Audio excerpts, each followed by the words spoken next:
ఈ చెట్టు అయితే మాకు 10 ఇయర్స్ అయింది. అలానే పువ్వులు కూడా అలానే పూస్తూనే ఉన్నాయి. దీనికి అశోక్ ఫ్లవర్స్ అంటారు, పారిజాతం కూడా అంటారు. ఒడియాలో అయితే దీనికి రంగోణి అని కూడా అంటారు. ఇది ఎన్ని ఫ్లవర్స్ అయితే ప్లాంట్ పూర్తిగా నిండుగా అయితే వస్తాయి. ఇది గార్డెన్కే పెద్ద బుక్ అన్నమాట. ఇది ముద్దు మందారం అన్నమాట. ఇది పెద్ద చెట్టు అయితే అవుతుంది, కానీ చాలా ఫ్లవర్స్ అయితే పూస్తాయి. ఇంకైతే నాగచంప అంటారు. ఇవి కూడా చాలా అయితే బాగానే చెట్టు నింపుగా అయితే వస్తాయి. ఇది హైబ్రిడ్ అన్నమాట. దీనికైతే అవి ఏదో పురుగు అయితే పట్టింది. దానికైతే బాగా స్ప్రే చేశాను అన్నమాట. అందుకని ఆకులన్నీ తీసేసాను.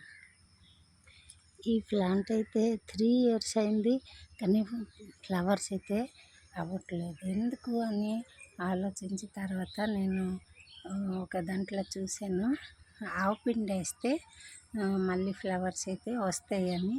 అదైతే 100% కరెక్ట్. నేనైతే ఆవు పిండి వేసాను.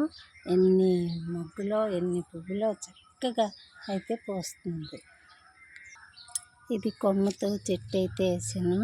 ఒక 4 కొమ్మలు అయితే వేసాను. 4 కూడా చక్కగా అయితే అయిపోయేవి.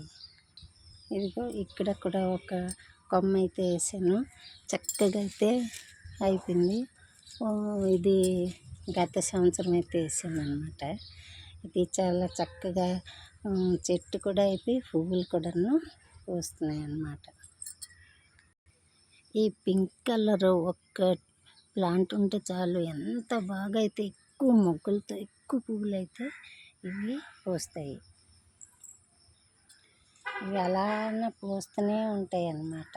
ఇది చిట్టి మందారం కూడా అంటారు దీనికి.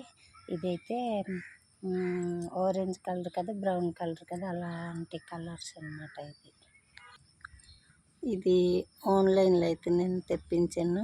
దీని ఫ్లవర్స్ ఎలాగ వస్తుందో. ఇదైతే కొమ్మతో వేసాను, కానీ చాలా చక్కగా కొమ్మ అయితే అయిపోయి ఫ్లవర్స్ కూడా వచ్చేవి. ఇది వైట్ మందారం. దీనికి కూడా ఆవు పిండి వేసి, తర్వాత ఉల్లిపాయ తొక్కలకి గ్రైండ్ చేసి దాని వాటర్ కూడా దీనికి వేసాను. వేయడం వల్ల చెట్టు నింపుగా అయితే మొగ్గలతో నిండిపోయింది అన్నమాట.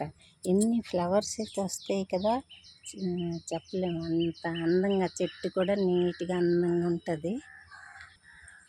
ఆకులైతే ఇలా పండిపోయి రాలిపోతుంటే దీనికైతే ఉల్లిపాయ తొక్కలు వాటర్లో వేసి నానబెట్టేసి మనం వేసుకోవచ్చు. లేదు అంటే ఉల్లిపాయ గ్రైండ్ చేసి దాని వాటర్ వేస్తే ఈ సమస్య అయితే మనకు ఉండదు.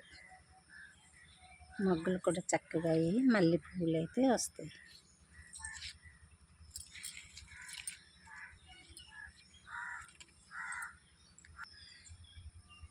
ఈ ప్లాంట్కి అయితే అంటారు గోవర్ధన్ అంటారు, గంధరాజ్ అంటారు, కొందరు సుగంధరాజ్ కూడా అంటారు. ఇవైతే నాకు 3వ ట్రిప్ అన్నమాట మొగ్గలు వేయడం. ఫస్ట్ అయితే ఫ్లవర్స్ వచ్చేవి, అవి అయిపోయాక మళ్ళీ వచ్చేవి. తర్వాత మళ్ళీ 3వ ట్రిప్ అయితే ఇప్పుడు ఫ్లవర్స్ అయితే మళ్ళీ మొగ్గలు వేసి ఫ్లవర్స్ అయితే రెడీగా ఉన్నాయి. దీనికి కూడా కొమ్మ అయితే నాటాను, అవుతుందో లేదో చూడాలి.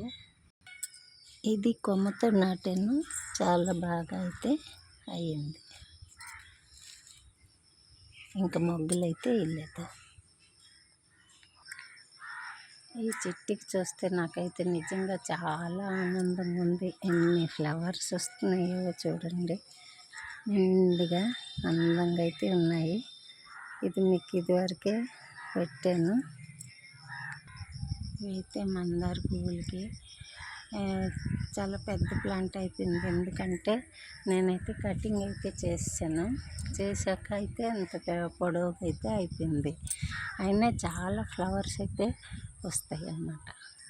వర్షాకాలం వచ్చాక కూడా మళ్ళీ మొక్కలు అయితే చాలా బాగా పూస్తాయి.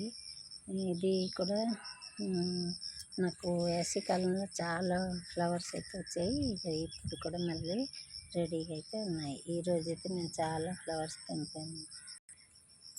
ఈ మందార మొక్కకి కూడా నేనైతే కటింగ్ చేసాను.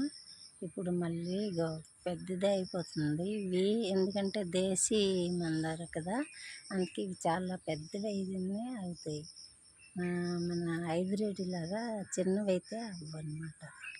వర్షం పడడం వల్ల ఒలిండర్ కూడా చాలా బాగా వస్తున్నాయి. శంకు పుష్పాలు అంటారు, దీనికి అపరాజిత కూడా అంటారు అన్నమాట. నా గార్డెన్ మొత్తం దీని సీడ్స్ పడి చెట్లు అయితే చాలా అయిపోయి ఉన్నాయి అన్నమాట. ఇదైతే అయిపోయింది. ఇది డబుల్ పెటల్ అన్నమాట. ఇది ఒలిండరే. ఇది చాలా పెద్ద ప్లాంట్ అయితే అయిపోయింది. ఇక ఇప్పుడు వర్షాకాలం అయిపోయాక దీనికైతే కటింగ్ గట్రా చేయిస్తాను. దీనికి ఎప్పుడు కటింగ్ చేద్దామని ఫ్లవర్స్ పూర్తిగా నిండుగా అయితే ఉంటాయి. అందుకని నాకైతే కటింగ్ చేయాలనిపించదు. అందుకే ఇంత పెద్దదైతే అయిపోయింది.